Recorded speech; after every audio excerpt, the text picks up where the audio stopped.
Então, o tema da pregação hoje é a lepra e o pecado.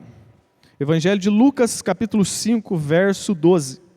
Diz assim a palavra de Deus: Quando ele estava numa das cidades, apareceu um homem tomado de lepra, que vendo Jesus, prostrou-se com o rosto em terra e suplicou-lhe: Senhor, se quiseres, pode purificar-me. Jesus estendeu a mão e o tocou, dizendo: Quero, fica purificado. No mesmo instante, a lepra desapareceu.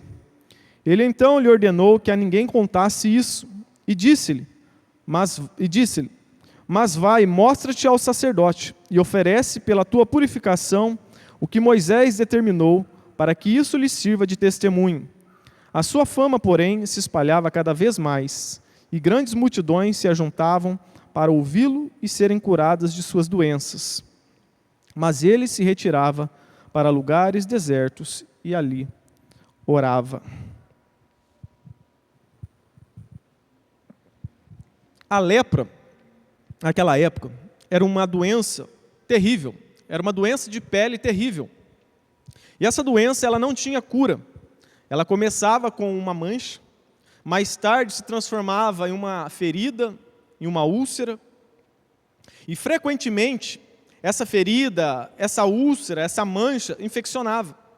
Com isso, o tecido ia apodrecendo e causando mau cheiro. Então, era uma doença monstruosa. William Hendricks, ao comentar sobre essa doença, ele disse que a maioria dos leprosos ficavam em total desespero. Hoje, tem uma doença que é bem parecida com a lepra. Não acredito que seja a mesma dos tempos de Jesus. Porque a lepra nos tempos de Jesus, ela tinha a ver com o pecado. Era uma maldição que vinha sobre a pessoa por ela estar vivendo longe de Deus, vivendo em pecado e desagradando a Deus. E não tinha cura. Apenas um milagre poderia curar aquela pessoa. E hoje, a doença mais parecida seria a hanseníase, né, que é parecida, mas não é a mesma doença nos tempos de Jesus. E essa doença, ela provocava horror. Era monstruoso, as pessoas iam se deteriorando. As pessoas iam ficando cobertas, né, dessa lepra e fediam. Então ninguém queria estar perto de um leproso, porque aquele que tocasse um leproso se tornava imundo. A doença, me parece, que não era contagiosa, mas ela deixava a pessoa impura. Assim como era proibido tocar num cadáver, tocar num morto, porque você passava a ser impuro, assim também era tocar em um leproso. Então, o leproso era como se você estivesse tocando no morto. Para o judeu, era algo inconcebível. Não poderia tocar no leproso, não poderia tocar no morto, porque você passava a tornar-se um impuro. Então, era algo monstruoso, era algo horrível. E a lepra, ela simboliza o pecado. Algo também que é horrível, algo monstruoso. E mesmo o cristão com a alma redimida, ele mantém esses resquícios de lepra. Uma vez, Deus mostrou a situação do homem para Moisés. Moisés estava com dúvidas se Deus seria com ele ao ir falar com o faraó e pediu um sinal. Aí Deus disse para Moisés: coloque a sua mão no seu peito. Quando ele colocou a mão no peito e ele esticou a mão, o seu braço ficou tomado de lepra. E aí Deus disse para ele: coloque de volta no peito, e a lepra foi curada, mostrando a condição espiritual do homem, de puro horror, de doença, de lepra, de pecado. Mas mesmo assim Deus iria usar Moisés, mesmo ele sendo um pecador. Um leproso não podia aproximar-se de ninguém, pois quem o tocasse se tornava impuro. Então quem tocasse em um leproso precisava passar por um ritual de purificação. Então, por isso que o leproso ele era expulso da cidade. O leproso não poderia viver no meio da sociedade. Ele teria que abandonar a sua casa, a sua família e viver longe da cidade, longe do convívio social. Eu e você não podemos nos aproximar de Deus sem entender isso. que eu e você somos o leproso. Eu e você somos leprosos, somos indignos de estar na presença de Deus. Mas aqui nessa passagem, o leproso se aproxima de Deus e é tocado. Então só aqueles que reconhecem a sua lepra, só aqueles que reconhecem que são indignos de estar na presença de Deus, podem se aproximar do Senhor. Porque eu e você somos esse leproso. Nós só podemos nos aproximar de Deus quando nós entendemos que somos depravados, pecadores, somos corrompidos da planta dos pés ao alto da cabeça, somos tomados pelo pecado. Assim como Lucas vai dizer que este homem, ele não estava na fase inicial da lepra. Ele estava já em um estado crítico, beirando a morte, porque ele estava tomado. Todo o seu corpo estava tomado da lepra. Assim também nós fomos contaminados com o pecado. Nós nascemos em pecado. Como disse Davi, em pecado eu fui gerado. Minha mãe me concedeu em pecado, mostrando a condição do ser humano diante de Deus. Pura miséria, pura podridão. Então eu e você só podemos chegar diante de Deus quando nós reconhecermos que somos pecadores, leprosos. E esse é o primeiro princípio. O pecado causa sofrimento, nos separa de Deus e das pessoas. Quando uma pessoa ficava leprosa, surgiu uma mancha na pele, ela deveria ir diante do sacerdote. E era o sacerdote que examinava, não era um médico, era o sacerdote. Então tinha algo a ver com o espiritual. E quando se constatava que era lepra, então esse homem, ele deveria agora sair da cidade, do convívio das pessoas. E como que o sacerdote, ele examinava a pessoa? Com base na Escritura. Com base na Escritura. Aliás, tudo que o cristão vai fazer deve ser com base na Escritura. Como nós nos vestimos? Tem que ser com base na Escritura, não com base no mundo. A roupa, a amizade, as músicas, os filmes, as séries, o trabalho que a gente vai fazer, tudo tem que estar baseado nas Escrituras. Senão, nós não sairemos da condição de leprosos.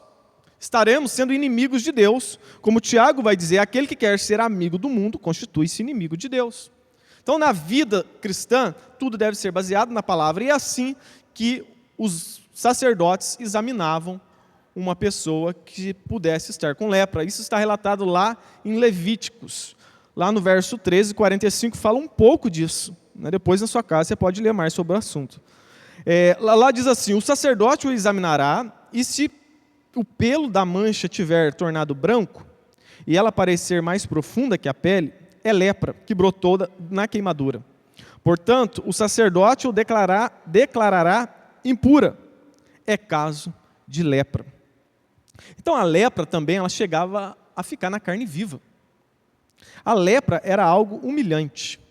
Quando um leproso precisava ir na cidade, ou estar em um local onde tinha muitas pessoas, ele precisava despentear o cabelo e sair gritando, impuro, impuro, para que as pessoas se afastassem dele e não chegassem perto dele. Então a lepra trazia exclusão. Ele vivia longe do convívio social, longe do convívio. Ele não poderia ter contato com as pessoas, com a família. Se ele fosse lá no templo, ele estava desconfiado que estava com lepra, apareceu uma mancha. Porque nem toda mancha que aparecia poderia ser causa de lepra. Mas, como diz aqui em Levítico, se for mais profunda que a pele, então era lepra. Não era apenas uma doença comum. E aí ele sabia que se fosse constatado lepra, ele nunca mais iria poder ver os filhos. Nunca mais poderia abraçar a esposa, beijar a esposa. Ele deveria ser expulso da cidade. Então, a lepra trazia exclusão. Mas não só isso, ele nunca mais poderia entrar no templo para cultuar a Deus.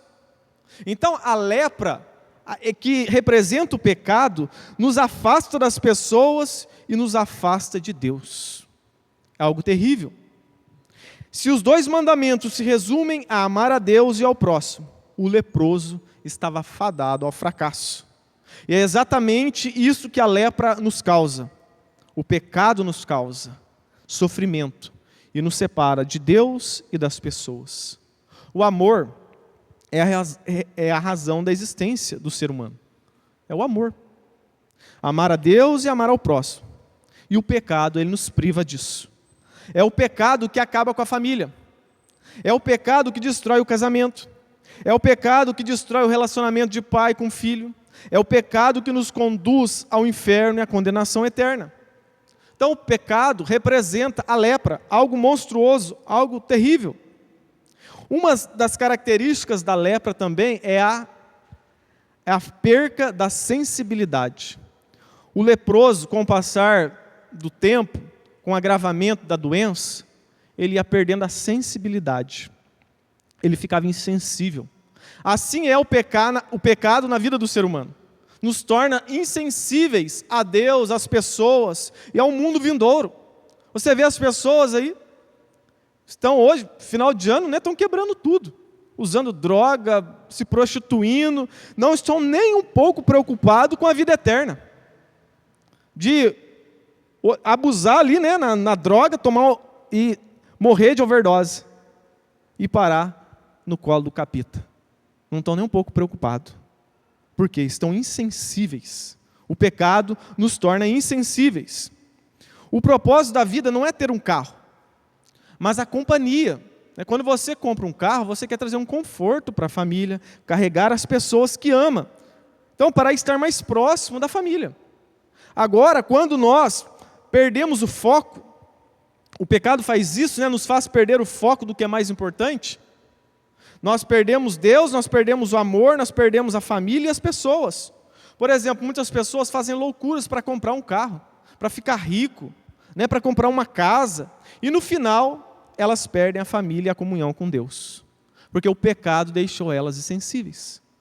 Elas estavam tão preocupadas em ficarem ricas e foram por caminhos tortuosos. Foram por caminhos pecaminosos e no final acabaram sem a família. Perderam os filhos, perderam a família. Outro exemplo que nos separa de Deus, outro pecado, outra lepra que nos separa de Deus, a mágoa. A mágoa também é um pecado que nos exclui, que nos livra, que nos priva da comunhão com Deus e com os irmãos. Quantas pessoas a gente ouve, né? Eu fui muito magoado nas outras igrejas, e por isso que eu não quero me envolver muito não quero estar muito junto com os irmãos da igreja, porque eu estou amargurado, estou magoada com as pessoas, com o mundo, com Deus e com todo mundo. Isso faz a pessoa ficar isolada de tudo e de todos. É mágoa, é o pecado da mágoa. Pode ter certeza, né? Se Deus não trabalhar no coração dessa pessoa, essa pessoa não vai parar a igreja nenhuma. Pessoas magoadas dificilmente ficam na igreja.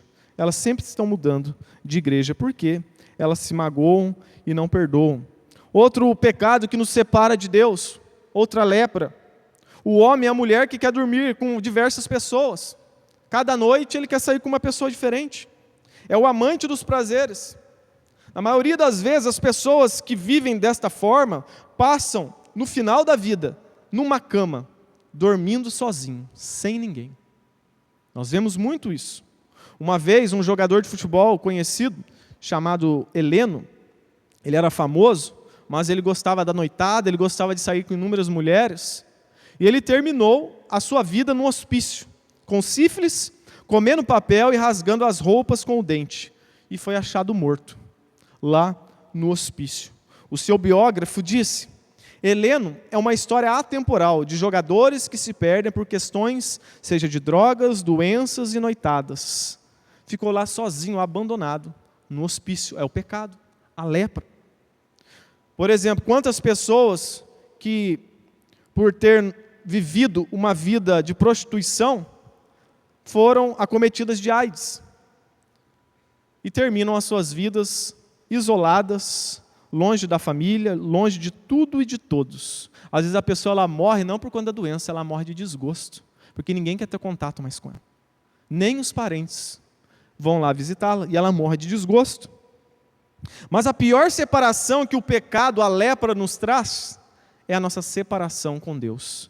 Isaías 59 vai dizer: mas as vossas iniquidades fazem divisão entre vós e o vosso Deus, e os vossos pecados encobrem o seu rosto de vós, para que não vos ouça. Então esse é o primeiro princípio da noite. O segundo, pecadores precisam se humilhar. Primeiro princípio: o pecado nos separa de Deus e das pessoas. O segundo: pecadores precisam se humilhar.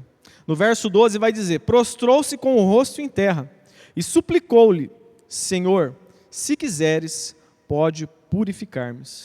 Repara aqui como ele chegou diante de Cristo, suplicando de joelhos: Senhor, se tu quiseres.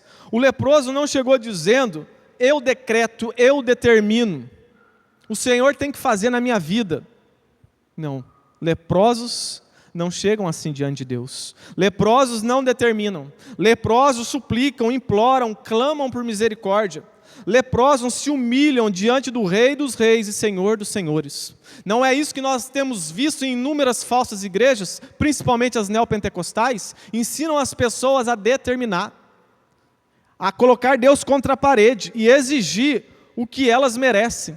A Bíblia mostra o que nós merecemos a morte e o inferno. Então nós não estamos no direito de exigir nada.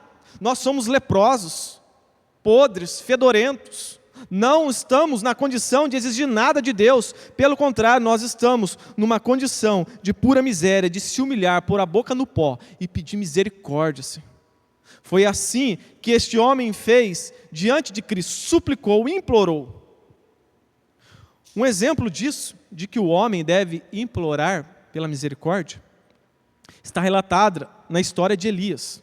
Elias estava lá no monte, e aí o rei Acabe mandou ali 50 soldados, um capitão e 50 soldados, para exigir que Elias fosse conversar com Acabe. Quando os 50 soldados chegaram diante de Elias, disseram: desce, o rei ordena. Sabe o que Elias disse? Se eu sou servo de Deus, se eu sou profeta de Deus, que desça fogo do céu agora e os consuma na minha frente. E foi isso que aconteceu. Aqueles 50 soldados morreram na mesma hora, queimados pelo fogo do céu. Depois Acabe enviou mais 50, dizendo: desce agora. O rei Acabe manda você ir diante dele agora. Aí Elias orou de novo: se eu sou profeta de Deus, que desça fogo do céu e os queime aqui agora. E aqueles homens morreram, novamente, 50 soldados. Aí veio o terceiro capitão com os 50 soldados. Aí ele viu o que tinha acontecido. Como que ele chegou diante de Elias? Ele chegou dizendo assim: Senhor, sê propício a nós, tem misericórdia. Ele suplicou para que Elias fosse com ele até o rei Acabe, porque ele sabia que se chegasse de forma arrogante, ele também iria ter o mesmo destino dos outros, iria ser queimado vivo. E aí o que aconteceu? Quando ele chegou assim humilde, na presença de Elias, Deus disse a Elias: agora você pode descer, pode ir com esse. Pode ir, esse se humilhou. Então é assim que eu e você, leprosos, devemos agir. É assim que eu e você, leprosos, devemos viver diante da presença de Deus. Não é determinando, não é colocando Deus contra a parede. É se humilhando e dizendo: Senhor, sê propício a nós. Tem misericórdia de nós. Por isso que nós, quando vamos orar, nós precisamos orar no nome de Jesus. Se você não tem esse costume, você está orando de forma errada. Você precisa entender que você não tem condições de pedir algo em seu nome. Porque o seu nome é sujo, o meu nome é sujo, diante de Deus. Diante do cartório, do tribunal de Deus lá, né, para pedirmos algo nós não podemos. Nós temos que pedir no nome de Jesus, o nome dele é limpo. Né? No nome dele nós podemos orar, não é também uma palavra mágica no final da frase, né? Porque muitos crentes usam esta palavra, né, no nome de Jesus como uma palavra mágica, né, no final da frase. Não é uma palavra mágica, mas sim entendendo do porquê que nós oramos no nome de Jesus. Porque nós somos miseráveis, leprosos, pecadores. E no meu nome eu não posso pedir nenhuma bala a Deus. Eu oro no nome de Jesus. Eu venho, Senhor, em oração no nome de Cristo, daquele que me redimiu dos meus pecados. Porque senão nós não podemos orar a Deus. Nós devemos ser como o publicano, na parábola do fariseu e publicano.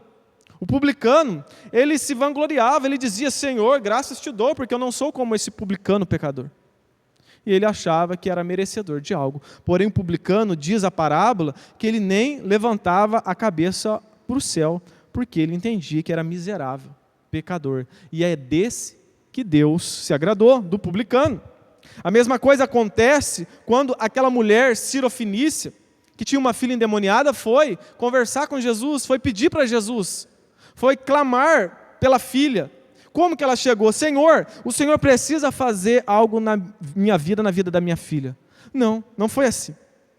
Ela chegou pedindo a Jesus, o que Jesus disse para ela? Não é lícito eu deixar de dar comida para os filhos e dar comida para os cachorrinhos. Chamou ela de cadela. E o que ela fez? Então agora eu não vou te servir mais. O Senhor está sendo racista, sexista. O Senhor está me chamando, está me xingando. Eu vou embora. Não, sabe o que ela fez? Senhor, me trata como uma cachorrinha, como uma cadelinha. Eu sei que na mesa dos filhos cai migalhas, cai farelo. Me dá pelo menos um pouquinho disso e eu serei abençoada. E aí diz a Bíblia que Jesus ficou impressionado. Imagina, o Deus onisciente, poderoso, ficou impressionado com a fé daquela mulher. E ela recebeu o milagre. Então ela chegou se humilhando. Então Deus, Ele espera isso de nós, que nós chegamos diante da presença dEle em humilhação, reconhecendo que nós somos pecadores e leprosos. Deus, Ele sempre quer o bem dos seus filhos, mas às vezes Ele permite um sofrimento. Um sofrimento momentâneo por conta de um propósito maior. Jó ficou doente também. Jó sofreu muito, mas por um propósito maior. Assim também é na minha e na sua vida. Josué e Caleb precisaram ver uma geração toda morrer, passar para eles entrar em Canaã. Sofreram ali no meio daqueles povo ímpio, né? Incrédulo, mas com um propósito maior. No final eles entraram em Canaã. A Bíblia nos mostra também que havia um cego de nascença. E os discípulos perguntaram, quem pecou, ele ou os pais, para ele nascer cego? Aí Jesus disse, não foi nem ele nem os pais. Ele nasceu assim para que a glória de Deus fosse manifestada. Então, muitas coisas que vêm sobre a nossa vida, doenças, tribulações, angústias, elas muitas vezes vêm com um propósito maior. Você se lembra de José e os seus irmãos? José foi vendido, sofreu, foi acusado falsamente, mas depois se tornou ali o rei do Egito e ele cuidou de toda a sua descendência, a descendência do Messias. Então Deus, muitas vezes, Ele nos leva a sofrimentos, a angústias, mas tudo tem um propósito maior. E todo sofrimento, ele é direto ou indiretamente consequência do nosso pecado. Ou do pecado de Adão, ou do nosso pecado atual. Quando Adão e Eva pecaram, Deus disse, a partir de hoje, o trabalho vai ser árduo. O trabalho vai ser penoso, vai ser cansativo, vai ser difícil. Tudo isso por conta do pecado. A mulher, a partir de agora, vai passar a sentir dores no parto. Fruto do pecado. Então, diante de Deus, todos nós somos pecadores, somos como esse leproso. Todos nós somos contaminados com o pecado de Adão. Não há ninguém inocente. Mas como assim não há ninguém inocente? Paulo vai dizer isso, não há um justo nenhum sequer. Todos se extraviaram, a uma se fizeram inúteis. Não há quem busque a Deus, não há quem entenda, não existe nenhum que busque a Deus. Se Deus não tocar no homem primeiro, se Deus não transformar o coração do homem, ele está perdido. Não existe ninguém inocente, mas e Jó? Talvez alguém possa perguntar. A Bíblia diz que Jó era justo e íntegro na presença de Deus. O próprio Deus disse isso sobre ele. É verdade. É verdade, mas inocente não existe. Na face da terra não existe nenhum inocente. O único foi Jesus. Nunca use o adjetivo inocente ao lado do substantivo homem. Isso não existe. Há apenas dois tipos de pessoas no mundo, aqueles que sabem que são pecadores e aqueles que ainda não sabem. Mas então e Jó? E Jó? Jó, a Bíblia mostra que ele era reto e íntegro diante de Deus, mas a Bíblia também mostra o pecado de Jó. Jó, em um certo momento, por conta das dificuldades, ele começou a amaldiçoar o seu nascimento. Quem dera os seios da minha mãe secassem quando eu nasci. Por que eu não morri no nascimento? Ele estava falando como um louco. Ele estava afrontando o próprio Deus que o criou. E aí no final do livro ele diz, Senhor, eu falei como um tolo, me perdoa. Então Jó também era pecador. Jó também era um leproso. um leproso espiritual, assim como eu e como você, contaminados pelo pecado de Adão, pela lepra de Adão. Portanto, a única forma de recebermos o favor de Deus não é em pé, não é determinando algo, mas se prostrando com a boca no pó e clamando por misericórdia. Nós vemos isso na vida de Isaías. Isaías, diante de Deus, ele reconheceu o seu pecado, a sua lepra. Ele disse: eu vivo num povo de impuros lábios, e os meus lábios também são impuros. Sou pecador. Davi, quando ele disse lá em Salmos: eu nasci em pecado. Minha mãe me concedeu em pecado. Tenho o DNA de Adão. João Batista se viu também como pequeno. Eu sou apenas uma voz. Eles pensavam que ele era o Messias. Não, ele sou apenas uma voz no deserto. Mateus, quando escreveu o seu livro, ele deixou explícito: Mateus, o publicano. Publicano era sinônimo de pecador. Lucas não teve nem a coragem de colocar o seu nome em seus livros. Lucas, o Evangelho de Lucas, não está aqui explícito que foi ele. Mas foi ele, segundo historiadores, e também o livro de Atos foi escrito por Lucas, mas ele mesmo não colocou o seu próprio nome no livro. Então nós vemos que somos todos pecadores, todos ainda temos restícios de lepra em nós. Mesmo quem não está deliberadamente em pecado, possui pecado, tem lepra dentro do seu coração. Então todos nós estamos nessa condição. Então, apesar dos nossos pecados e sofrimentos, Deus ele sempre quer o bem dos seus filhos. E por isso que nós ainda não fomos consumidos, como diz lá em Jeremias 29:11. Eu é que sei que pensamentos tenho a vosso respeito, diz o Senhor, pensamentos de paz e não de mal, para vos dar o fim que desejais. Então, nós estamos de pé hoje, estamos vivos hoje, é porque Deus derramou da sua misericórdia, Então, esse é o segundo princípio, Pecadores precisam se humilhar. Em terceiro, aproxime-se de Deus. No verso 13, diz assim: Jesus estendeu a mão e o tocou, dizendo: quero, fica purificado. No mesmo instante, a lepra desapareceu. Essa mesma passagem relatada por Marcos vai dizer que Jesus, ao ver o leproso, ele ficou movido de compaixão. É um sentimento que vem das entranhas, algo profundo. E ele estendeu a mão e tocou no leproso e ele ficou curado. Esse texto é fantástico, porque mostra o pecador se aproximando de Deus. Michelangelo, ele tentou, a pintura de Michelangelo tentou mostrar essa realidade, de Deus tocando no homem. Tem a imagem aí? Só está as mãos ali. Mas isso retrata isso. É o homem que precisa tocar no ser humano para que ele tenha vida. Por quê? Porque Deus, no Éden, ele criou um jardim perfeito. Criou um jardim perfeito para mim e para você nessa terra. Mas nós, por conta do pecado, fizemos nascer cardos e abrolhos. Deus, diz a Bíblia, que ele vinha toda a tarde, o fim da tarde, o momento que está fresquinho, seria, não aqui dentro, mas lá fora deve estar mais fresco. Ele vinha nesse horário, quando o sol já havia se posto, talvez ali Adão já tinha feito todo o seu trabalho, e ele vinha para conversar, para ter comunhão com Adão e Eva todos os dias. E isso se perdeu. O pecado trouxe essa separação de Deus com o homem. O pecado. Então, por isso que nós não podemos nos aproximar de Deus de qualquer forma.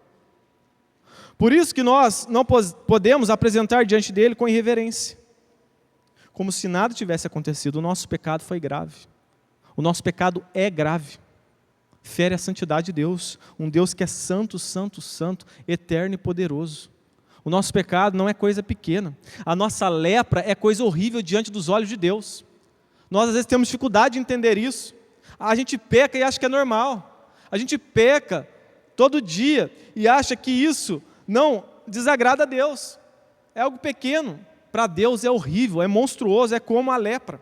Fede as narinas de Deus. Então, a forma, a posição que devemos nos aproximar de Deus é de joelhos. É clamando, por misericórdia. Não é dizendo, eu sofro desde a infância. Olha o que eu faço e o outro faz, se comparar com o vizinho. se comparar com o irmão. Olha, a minha lepra é menor do que a do outro. Não, leprosos não exigem nada. Leprosos clamam por misericórdia. Leia a Bíblia e você verá isso. Que os homens de Deus, as pessoas que receberam algo da parte de Deus, eles se humilharam. Sempre dizendo, se o Senhor quiser. É isso que o leproso disse. Se o Senhor quiser, o Senhor pode me curar. Não é colocando Deus contra a parede.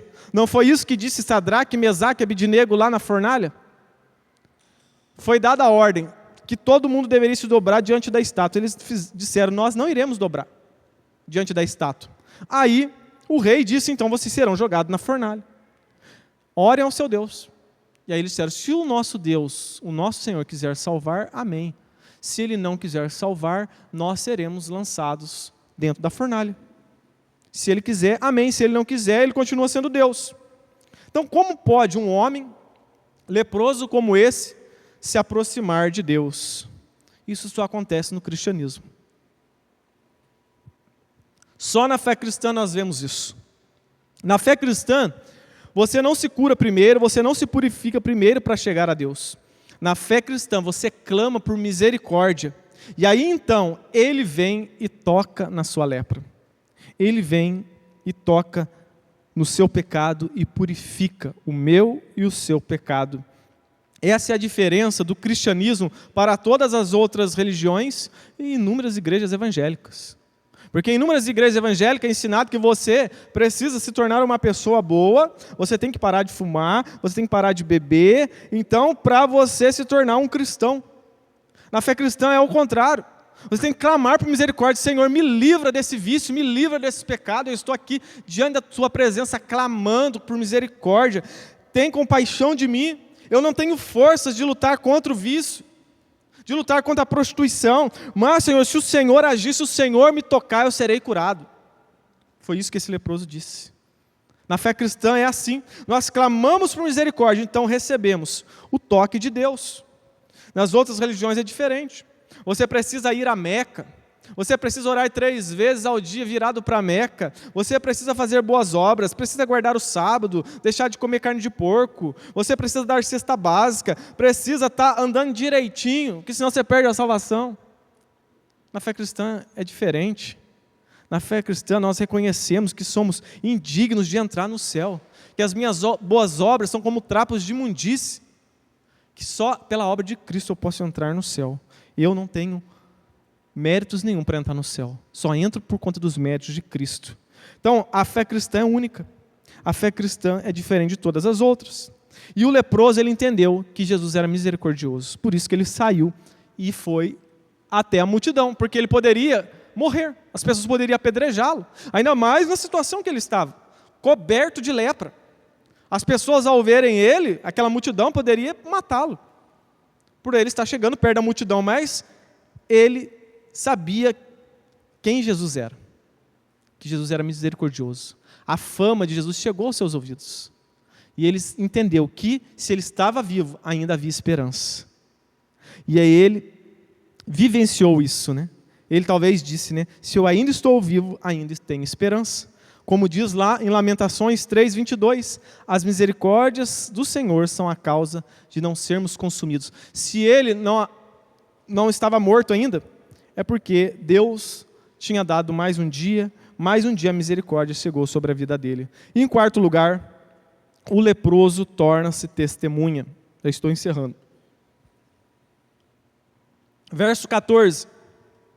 Ele então lhe ordenou que a ninguém contasse isso e disse-lhe, mas vai e mostra-te ao sacerdote e oferece pela tua purificação o que Moisés determinou, para que isso lhe sirva de testemunho.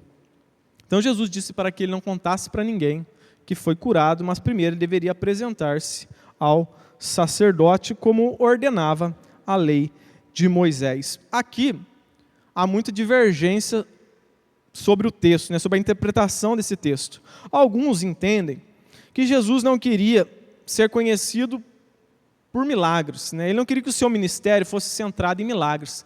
Porque se ele contasse para as pessoas ali que ele foi curado, um monte de leproso, né, ia querer invadir a cidade, ia virar uma bagunça ali, e as pessoas iam chegar até Jesus só por conta do milagre, né? Hoje, infelizmente, é o que acontece, né? Muitas pessoas só vão na igreja por conta do milagre, né? Mas creio que esse não seja a interpretação mais correta. Porque aqui ele vai dizer que, para que isso lhe sirva de testemunho. Por quê? Porque os sacerdotes, eles já conheciam Jesus. A fama de Jesus já tinha chegado lá no templo e diante dos sacerdotes, escribas e autoridades do povo. E eles tinham inveja de Jesus. Então, segundo a lei de Moisés, o sacerdote é que deveria examinar o leproso e ver se ele havia sido curado. E o sacerdote sabia que não tinha cura. Então, ao leproso, conhecido na cidade, chegar diante do sacerdote e ele ver que aquele homem foi curado, ele não poderia negar que foi um milagre da parte de Cristo. E era uma evidência que Jesus era o Messias. Então o leproso serviu de testemunho para a condenação dos escribas, que continuaram resistindo ao Espírito Santo e blasfemaram contra Cristo, dizendo que aquilo não era obra do Espírito Santo. Então serviu de testemunho. Mas o fato é, né, não temos certeza da motivação real de Jesus ao dizer para ele não contar para ninguém, mas o fato é que esse leproso se tornou uma testemunha viva de Jesus. E um exemplo disso é os 4 leprosos do Antigo Testamento. São outros leprosos. Isso está relatado lá em 2 Reis, capítulo 7, verso 9. Qual que era o contexto? A Síria tinha cercado Jerusalém. Tinha cercado ali o povo de Deus. E eles não poderiam sair da cidade para buscar alimento. E o que aconteceu? Começou a haver fome dentro da cidade. Antigamente as cidades eram cercadas por muralhas. E eles estavam lá presos, não poderiam sair, porque se saíssem eles iriam morrer. E aí eles começaram a passar fome, começaram a ali morrer de fome. E os leprosos não podiam entrar na cidade, os leprosos estavam com risco de vida, ficando lá para o lado de fora, né, escondido. E eles estavam na porta da cidade. E aí o que acontece? O que eles disseram um para o outro? Tinham 4 leprosos. Se a gente entrar na cidade, a gente vai morrer de fome, porque lá não tem nada. Se a gente for lá na tenda do inimigo, nós poderemos morrer. Mas se a gente for entrar na cidade, a gente vai morrer. E se a gente for para lá, a gente vai morrer também?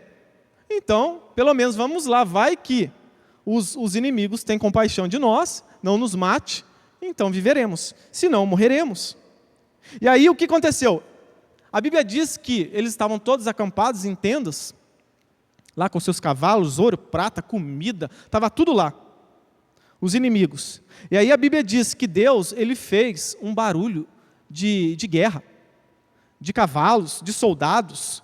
E os homens no acampamento correram de medo, achando que Israel estava vindo junto com o Egito para derrubá-los. E aí eles fugiram correndo e deixaram tudo para trás, deixaram cavalo, deixaram comida, ouro, prata, roupa. E isso aconteceu sem ninguém saber lá em Israel, apenas os 4 leprosos ficaram sabendo. E quando eles chegaram ali de noite para ver, não tinha mais ninguém. Aí estava lá o banquete, comida, churrasco, fruta, roupa, ouro, prata, cavalo, tinha tudo. Aí eles entraram numa tenda, foram lá catar ouro, prata, roupa de boa, comida. Aí foram na outra também, só que aí eles caíram em si. Eles caíram em si. 4 leprosos. Aí está relatado aqui no verso 9. Então disseram uns aos outros: não estamos fazendo o que é certo. Este dia é dia de boas novas, né, que representa o Evangelho. E nós nos calamos. Se esperarmos até a luz da manhã, algum castigo nos sobrevirá. Mas agora, vamos agora e o anunciemos no palácio do rei. Agora aqueles leprosos, indignos, estavam indo levar a boa notícia. Estavam indo levar o Evangelho. Quem vem então contando a bênção? Aqueles que eram o maior símbolo da maldição, leprosos. Eu e você somos esses leprosos. Leprosos, moribundos, convidando outros moribundos para a ceia do Senhor, para o banquete do Senhor. Não era isso? Tinha um banquete lá. Comida, ouro, prata, vestimenta. Os leprosos estavam ali anunciando a ceia do Senhor. Nós somos esses leprosos. Nós fomos chamados para proclamar essa boa notícia, para proclamar Jesus Cristo aos homens. Então essa é a boa notícia. Ainda que você esteja coberto pela lepra do pecado, Jesus pode te curar. Naamã, era um leproso. Você se lembra de Naamã? Um general sírio, e foi até Jerusalém para ser curado. Quando chegou diante do profeta Eliseu, o profeta disse para ele: olha, vai lá e mergulha 7 vezes no Rio Jordão. Então você será purificado. A lepra que há em você sumirá. Só que tinha um problema. Naamã era orgulhoso. Naamã disse: eu mergulhar no Rio Jordão todo sujo? Lá na minha cidade, no meu país, tem rios lindos, maravilhosos. Ele me manda mergulhar nesse rio? Vou nada, vou embora. Só que os seus servos foram lá e convenceram ele a mergulhar. E aí ele quebrou o seu orgulho, foi até o Rio Jordão, mergulhou 7 vezes e foi curado. Ele era orgulhoso, ele tinha uma pequena lepra, né? Ele tinha uma pequena lepra, ele não estava no mesmo estado do leproso aqui diante de Jesus coberto, ele tinha uma pequena lepra. E alguém, ao ser contaminado pela lepra, pode agir dessas formas. A lepra pode ser pequena, e aí a pessoa tenta esconder essa lepra. Isso acontecia. A pessoa não queria sair do meio da sociedade. E aí ela escondia. Se fosse no braço, se fosse na perna, ela cobria, para que ninguém soubesse que ela estava com lepra. Poderia ocorrer outra situação. A lepra sendo grande já, né? A pessoa sendo toda coberta, aí não tem como esconder. Aí qual a situação dessa pessoa? Ela poderia acreditar que não tem mais esperança. Agora é só esperar a morte. Então podemos cair nesses dois extremos. Muitos estão carregando pecados que aos olhos, seus próprios olhos, é pequeno. E diz: acho que ninguém vai ver. Deus não vai ver, Deus não se importa. Isso é lepra, precisa ser curado. Às vezes nós carregamos a vida toda pecadinhos. Lembre-se, isso é pecado, isso fede as narinas de Deus. Você precisa ser curado. Você precisa se arrepender desse pecado. Outros talvez podem ir para o outro extremo. Ele foi tão fundo para o pecado que ele acha que não existe mais perdão para ele. E aí ele entra nesse outro extremo. Mas eu quero dizer para você, para nós nessa noite, se houver arrependimento e fé naquele que pode te curar com um toque, ele vai te tocar e você vai ser curado. Quero chamar aqui o grupo de louvor. Para isso é necessário que você se humilhe, que você reconheça o seu pecado, confesse o seu pecado, abandone o seu pecado. Não é isso que é a palavra de Deus? Aquele que confessa o seu pecado e muda, esse alcançará a misericórdia. Se arrependa hoje, clame por misericórdia. Vamos colocar de pé, vamos adorar a Deus com alegria. Vamos examinar a nossa vida. Será que não tem nenhuma lepra aqui não? Será que não tem algo que desagrada a Deus? Se tem algo, clame por misericórdia. Peça perdão a Deus. Senhor, eu não consigo. Esse pecado aqui eu tenho carregado há anos. É difícil para mim, eu tenho vergonha dele. Nem a minha esposa sabe, nem o meu esposo, nem a minha mãe, nem os meus filhos, nem os irmãos da igreja, nem o pastor. Só Deus sabe. Saiba que isso fede diante de Deus. Peça perdão a Ele hoje. Peça para que o Espírito Santo venha agir no seu coração e você seja transformado e essa lepra se afaste da sua vida. Talvez você foi tão fundo no pecado e acha que não há perdão para você. Creia, há perdão para o maior dos pecadores. Lembre-se do bandido na cruz. Era um serial killer. Um homem monstruoso, todo coberto de lepra. Mas ele alcançou misericórdia, ele clamou por Jesus Cristo. E ele alcançou misericórdia. Então que eu e você nessa noite possamos analisar a nossa vida. Se há algum restícios, de lepra, peça perdão. Através dessa canção que você possa pedir para Deus quebrar o seu orgulho, o nosso orgulho, para que podemos estar no centro da vontade dEle.